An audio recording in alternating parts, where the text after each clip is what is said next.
Hi, I'm Ilona Pitt, and this is Meet Britain's Makers, our TV series that brings you interviews with top manufacturing and engineering leaders from the industry.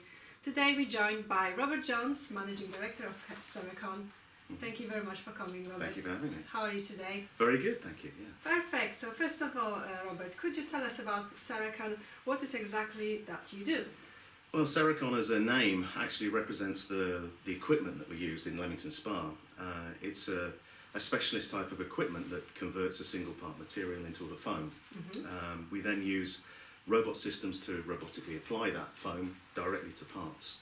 And that foam is then cured in an oven, and it creates seals on all sorts of different parts across really the whole spectrum of industry, from automotive to marine to telecoms, you know. And we started the business? I started the business in 2013. Yes. I've been involved in the market, the adhesives and sealant market, for about 30 years, and this particular technology that we have represents quite a significant investment for people. And so 3 years ago I actually approached the manufacturers of the equipment in Germany, CeraCon, and said, really there's an opening in the marketplace where this type of technology can be used for those companies who don't have significant high volumes of production. So they could send us in respect of low volumes, and we process the parts for them without actually having to make any significant investment in capital equipment.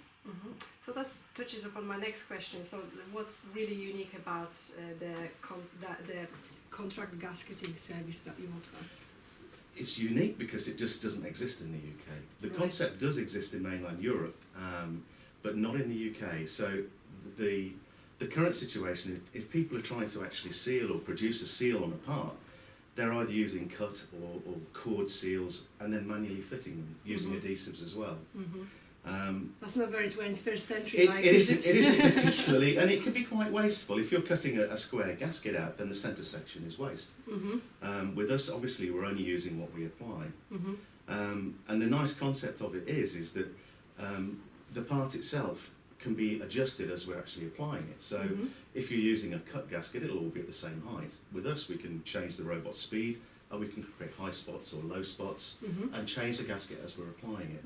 We can even change the hardness of the foam that we're applying. So it gives a very wide spectrum of opportunity for the person manufacturing the part. For the manufacturing part, it also actually gives added value. So if they're in a competitive environment and they're looking to remove labour content for fitting seals, they can send us the part. They can remove that labour element of actually manually fitting seals and have something very high performance done automatically, because it's robotics. It's the same thing every time. I think that's the trend, and that's where everything is going. Absolutely. So you're definitely in the right market and hit the sweet spot there. It's the thing is, for us, it's actually getting people to appreciate. I mean, the first 2.5 years of our business has been trying to get the concept of what we do across, because it doesn't exist. I'm pleased to say that about 9 months ago, the volumes have now kicked off. The 3 pieces of production equipment that we've got is running significantly. We're running 1.5 shifts continuously, and as I say, across all spectrums of industry, we've had a very large boost from the lighting industry, where you have streetlight components, all of the LED conversion in the UK. Thank you. Okay, This is made in England. Yes, it's a UK manufacturer, north of England, Yes. and the lenses for the streetlights as well. So there is a very wide range of what we do, but basically the concept is still the same. We're providing very high IP rating, watertight seals across a range of different components, whether it's a part for a Jaguar or a part for a streetlight. Perfect. So how can CeraCon improve the products other manufacturers create at an earlier phase? I think It's mentioned that we really, Jaguar is yeah, something especially. we really, well, this is a Jaguar component. It's obviously a rapid prototype part. The nice thing is the designer can actually come to us, use our experience to get a better appreciation of what he's trying to achieve, what he's trying to seal, and we're able to apply these seals to a one-off part. So if somebody comes to us with a rapid prototype, not only have they got a physical part, but they've also got a part that they can prove the functionality of it. They can see whether it's going to seal. They can look at the different aspects of doing it. And in many cases, if you take this part, for example, a double face component, it would be very difficult to seal in any other way. There is then a cover. This is part of the wiring harness on the F-type Jaguar, and then we seal this face as well. So from a manufacturer and a design perspective, they're able to validate designs at a very early stage. We then actually support the manufacturer through the early phases of pre-production. So before they get to hard tooling and making the volume parts, we can take it through the first off, the 50s, the 100s. And they know they're getting the same process each time because the program's within our systems. And then it's up to the customer. They could make the investment if they're very, very high volume in buying the same technologies that we have and putting it into their own I think plant. that's how it proves that this works and also boosts the volumes of the equipment. Yeah, absolutely. And the nice thing is with the technology, you can go from doing this part to this part to that part. We use one piece of kit, just change the robot program, change the settings of the foam that we're applying, whether it's harder or softer, bigger or smaller. And so the one piece of equipment can do all sorts of different jobs. Okay, and so it touches upon my next question about how can your service offering benefit your customers, and it's about the capital. There is no Yes. investment for them. Yeah. They get all of this early confirmation of what they're trying to achieve from their Yes. part without any investment.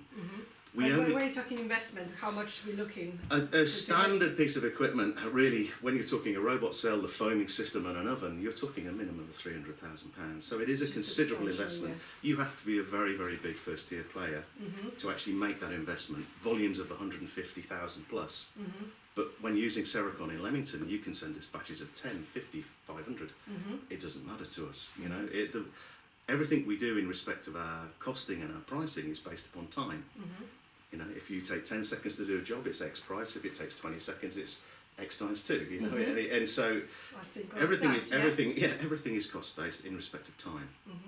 So this is a very unique and niche offering. And so, what are your plans for the future? So obviously, the business picked up really well. You've spotted, this need on the market for this type of technology. Where do you see it going in the next few The interesting thing months is, or years? we from the production point of view, as I've said, we're already running continuous single 1.5 shifts. Our plan is to go to 3 shifts. The volumes are now ramping up. It almost has a natural organic growth from the designers that we're working with in JLR or whoever. Once they're aware of the technology, there is a natural evolution, and the next design comes to us, and the next design. Well, that's the way it feels at the minute. So the plant at the minute, we will put our 4th and final cell in later this year. We will run to 2 or 3 shifts, and then of course the next step is to enlarge the factory or a second factory, and we will continue in this vein. Fantastic. So really some great plans for the future. You got some really cool technology there. So it's all about really educating the market about what CeraCon can provide for you. To check more information about CeraCon, please go to the Made in the Midlands microsite on Made in the Midlands website. Where you can also meet you at our Made in the Midlands exhibition, right? We have a breakfast networking event on the 27th of April. Yes, you do. And, so people are are very welcome. We're running production on the day, so people can come and see what we do. Perfect. We're a relatively small business, so it'll be first come, first served on the numbers, really. Oh, fantastic. Thank you very much, Robert. Okay. I look forward to seeing your stand at our exhibition in May. Okay. And thank you everyone for watching another edition of Meet Britain's Makers. Please come back for more. We add episodes weekly and visit madeinthemidlands.tv. Thank you very much. See you again soon. Goodbye.